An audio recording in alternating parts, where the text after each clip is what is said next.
తులారాశి వారు నూతన ఆంగ్లనామ సంవత్సరంలో అష్టమి అమావాస్య తిథి యందు ఎలాంటి విధినాలు పాటించాలో ఈ వీడియోలో తెలుసుకుందాం.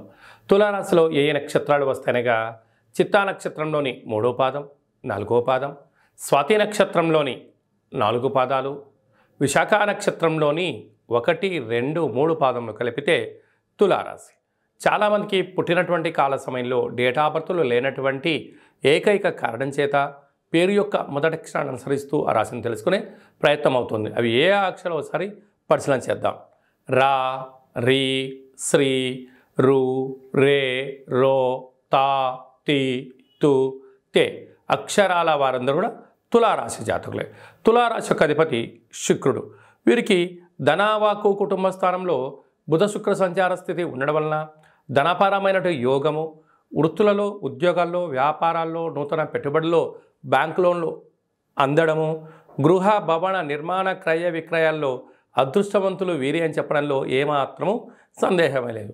తృతీయంలో రవి కుజ సంచార స్థితి ఉండడం వలన తల్లిదండ్రుల మాట, గురువుల మాట, వీరి క్షేమాన్ని గురించి ఎవరైతే ఆలోచన చేస్తున్నారో వారి సలహాలు తీసుకొని ఏమైనా మీరు పని చేసినట్లయితే మీకంతా మంచి కలుగుతుందని చెప్పి గమనించాలి.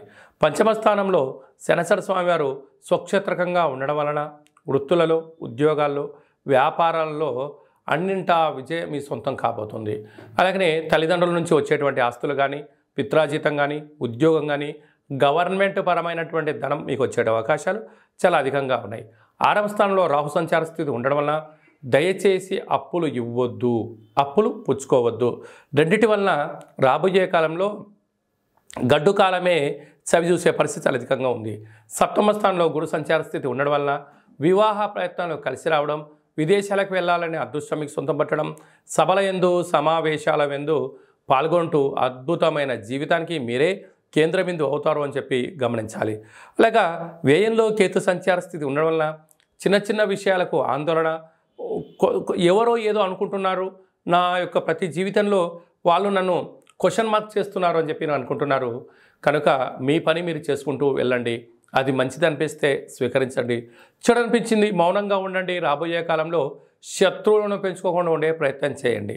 అలాగా సాఫ్ట్వేర్ ఉద్యోగస్తులు, హార్డ్వేర్ ఉద్యోగస్తులు, గృహ భవన నిర్మాణ సేవారంగ కార్యక్రమాల్లో పనిచేసే వారందరికీ కూడా ఇది చాలా యోగదాయకం అని చెప్పి గమనించాలి. జనవరి కాలంలో కొద్దిపాటి శీతాకాలంగా ఉండడం వలన జలుబు సమస్యలు, ఆరోగ్య సమస్యలు వెంటాడే పరిస్థితి ఉంటుంది. సకాలంలో తిండి, సకాలంలో నిద్ర, తగు వ్యాయామం అవసరం అని చెప్పి గుర్తుపెట్టుకోగలగాలి. అలాగా ఈ అష్టమి తిథిన, అమావాస్య తిథిన తులారాశి జాతకులు వీలైనంత వరకు ప్రతి సూర్యోదయంలో సూర్య నమస్కారం అవసరం.